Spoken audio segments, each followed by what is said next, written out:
कैसे ओबिटो के एक सिंगल डिसीजन की वजह से पूरे नारुतो वर्ल्ड की किस्मत बदल जाती है। समय उसी रात का जिस रात नारुतो पैदा हुआ था और मिनाटो और कुशिना की मौत हुई थी।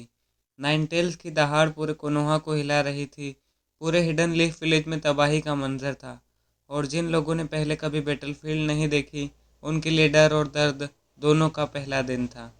हिरुzen सारुतोबी ने एक पल के लिए दूर से ये सब देखा, पर उसका ध्यान सिर्फ एक ही चीज़ पर था, होकागे मॉन्यूमेंट के पीछे से आ रहे धुएं पर, जहां मिनाटो की लास्ट फाइट हुई थी ओबिटो से। ओबिटो दूर से कोनोहा में हो रही तबाही को देख रहा था।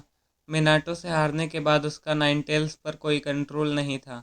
वो सोच रहा होता है कि एक न एक दिन मैं कोनोहा का अंत ज़रूर करूँगा। लेकिन फिर एक रोने की आवाज़ उसका ध्यान खींच लेती है। एक बच्चा जो मिनाटो के हाथों में था, नारुतो। उसे देखते ही ओबिटो का शारिंगान एक सेकंड के लिए ग्लो करता है, जैसे तकदीर ने उनके बीच का कनेक्शन ज़बरदस्ती क्रिएट किया हो।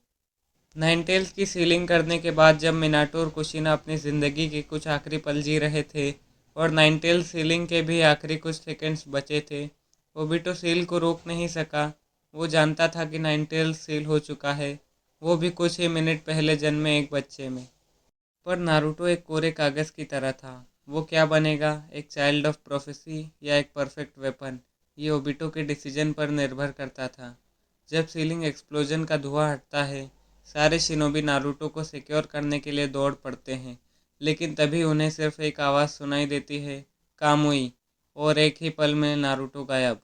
ओबिटो ने कहा कि मैं इस पावर को लीफ विलेज के हाथों वेस्ट नहीं होने दूंगा। कोनोहा के निंजा को कुछ पता नहीं चला। रिकॉर्ड में लिख दिया गया कि the child was missing after a sudden shock wave.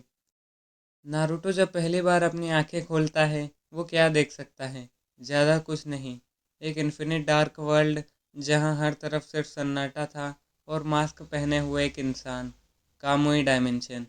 Obito की आवाज़ आती है, नारुतो तुम इस दुनिया को बदलने का एक वेपन बनोगे। नारुतो अभी 5 साल का है। ओबिटो ने उसे फिजिकल ड्रिल्स कराने शुरू कर दिए हैं। ज़्यादा इंटेंस नहीं, पर उसकी एज के हिसाब से काफ़ी था। नारुतो का शरीर उसकी उम्र के हिसाब से बहुत स्ट्रॉन्ग था।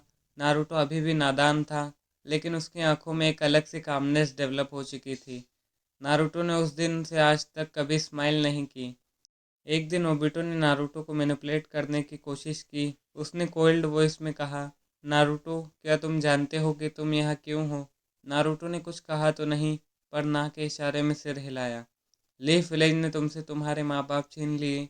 उन्होंने तुम्हें प्रोटेक्ट करने में अपनी जान दे दी, लेकिन फिर भी वो तुम्हें प्रोटेक्ट नहीं कर पाए। ओबिटो को लगा था कि ये काफ़ी होगा एक 5 साल के बच्चे को मैनिपुलेट करने के लिए, लेकिन नारुतो सास्की की तरह इतनी आसानी से मैनिपुलेट होने वालों में से नहीं था।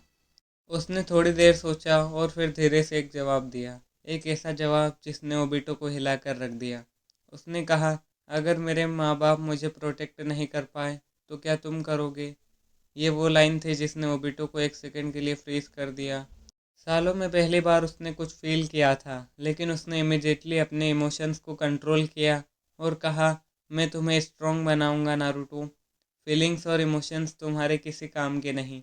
लेकिन अंदर से नारुतो ने ओबिटो को as a father figure accept करना शुरू कर दिया था। 6 साल की उम्र तक नारुतो फिनोमिनल स्पीड से प्रोग्रेस कर रहा था। ओबिटो धीरे धीरे नारुतो को और हार्ड ट्रेनिंग करवाने लगा था।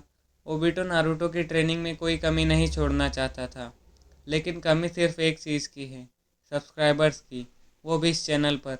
गाइस, इस चैनल पर 1500 सब्सक्राइबर्स होने वाले हैं, तो जल्दी से इसे पूरा करवा दो और इस वीडियो को एक लाइक कर दो। इस बार ओबिटो ने उसे एक बहुत ही डिफ़िकल्ट टास्क दिया। उसने कामुई डायमेंशन में एक बहुत ही ऊंचा रॉक पिलर स्पॉन किया और नारुतो से कहा कि तुम्हें इसे क्लाइम करके दिखाना है। किसी भी नॉर्मल 6 साल के बच्चे के लिए ये इम्पॉसिबल था, लेकिन नारुतो अलग मिट्टी का बना हुआ था। उसने ट्राई किया, पर 2-3 स्टेप चढ़ते ही वो गिर गया। नारुतो के गिरते ही ओबिटो स्ट्रिक्टली बोला, दोबारा कोशिश करो जल्दी। नारुतो बार बार गिरता उठता, अपनी लिमिट्स को पुश करता। ओबिटो ने ना ही कभी उसकी हेल्प की और ना ही उसे इनकरेज करने की कोशिश की। 6 घंटे बाद नारुतो टॉप तक पहुंच चुका था, पूरी तरह से थका हुआ। उसका शरीर काँप रहा था। ओबिटो ने फाइनली बोला, गुड, तुम ऑर्डिनरी शिनोबी जैसे नहीं हो। तुम्हारा चक्रा एबनॉर्मल है, शायद नाइनटेल्स की वजह से। और फिर नारुतो धीरे धीरे नीचे उतरता है, लेकिन उसकी आंखों में एक शांत लेकिन गहरी बेचैनी होती है। और वो नीचे उतरते ही ओबिटो से पूछता है कि आखिर ये नाइन टेल्स क्या होता है। ओबिटो साइलेंट हो गया। थोड़ी देर तक चुप रहने के बाद उसने फाइनली कहा, एक मॉन्स्टर, और तुम उस मॉन्स्टर के जेलर हो। नारुतो ने क्यूरियोसिटी से पूछा, तो क्या मैं एक मॉन्स्टर हूँ? नहीं, ओबिटो ने जेन्युइनली रिप्लाई किया, बिना कुछ सोचे। तुम वो बनोगे जो मैं कभी नहीं बन सका। 7 साल की उम्र में ओबिटो नारुतो को एक बैटलफील्ड इल्यूजन में डाल देता है, एक गेंजित्सु क्रिएटेड बैटलफील्ड जहां हर जगह शिनोबी की लाशें पड़ी थी। नारुतो ये शिनोबी वर्ल्ड का असली चेहरा है। नारुतो साइलेंट में उन लाशों को देखता है, बिना डरे, बिना किसी हिचकिचाहट के। वो बस कुछ सोचते हुए उन लाशों को देखता रहता है। तभी नारुतो की आवाज़ आती है। वो कहता है कि अगर सबको दर्द होता है तो क्या हम एक ऐसी दुनिया बना सकते हैं जहाँ कोई दर्द ना हो। ओबिटो का हार्ट एक सेकंड के लिए स्किप करता है, क्योंकि ये बिल्कुल वही ड्रीम था जो कभी ओबिटो ने बचपन में देखा था। ओबिटो ने कोई जवाब नहीं दिया। नारुतो अभी 8 साल का है। ओबिटो उसे ट्रेनिंग फाइट कर रहा है। नारुतो के मूवमेंट शार्प और फास्ट पर प्रिडिक्टेबल हैं। ओबिटो जानबूझकर नारुतो को अपने लिमिट्स पुश करने पर मजबूर कर रहा है, क्योंकि वो जानता है कि नारुतो को स्ट्रॉन्ग बनाने के लिए ज़रूरी है। और एक किक के साथ ओबिटो नारुतो को नीचे गिरा देता है। नीचे गिरने के बाद नारुतो बहुत ही फ्रस्ट्रेटेड लगता है, और उसी फ्रस्ट्रेशन में नारुतो के अंदर से रेड चक्रा निकलता है। ओबिटो इमिडिएटली अलर्ट होकर कहता है, नाइन टेल्स चक्रा। नारुतो की आंखें नाइन टेल्स जैसे लगने लगती है, और तभी ओबिटो चिल्लाकर कहता है, नारुतो अगर तुम इसे कंट्रोल नहीं कर पाए तो सब खत्म। ओबिटो एक सेकंड के लिए हेजिटेट करता है। नारुतो अपना कंट्रोल खो रहा था। वो दहाड़ता है, और वहाँ की ज़मीन क्रैक होने लगती है। ये बहुत ही पावरफुल था। ओबिटो इम्प्रेस भी होता है और थोड़ा चिंतित भी लगता है, लेकिन कुछ ही सेकंड बाद नारुतो अपने आप ही कंट्रोल रिगेन करता है। नारुतो जब कंट्रोल में आके ओबिटो को चिंतित देखता है, तो वो धीरे से पूछता है, क्या तुम इस नाइनटेल से डरते हो? ओबिटो धीमी आवाज़ में कहता है, मैं किसी से नहीं डरता। 9 साल की उम्र तक नारुतो की पर्सनालिटी इमोशनलेस हो चुकी थी, पर वो ओबिटो के लिए लॉयल था। नारुतो शार्प, क्यूरियस और अननेचुरली मैच्योर हो चुका था। एक दिन ओबिटो ने नारुतो से कहा, आज हम बाहर जा रहे हैं। उस दिन नारुतो ने पहली बार रियल वर्ल्ड देखा था।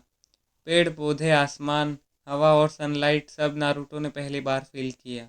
नारुतो ने सब कुछ भूलकर थोड़ी देर तक लगातार आसमान को देखा। नारुतो ने धीरे से कहा, क्या यही वो वर्ल्ड है जिसके लिए तुम मुझे ट्रेन कर रहे हो? ओबिटो कोल्ड वॉइस में धीरे से कहता है, नहीं, ये वो वर्ल्ड है जिसे तुम बदलोगे नारुतो।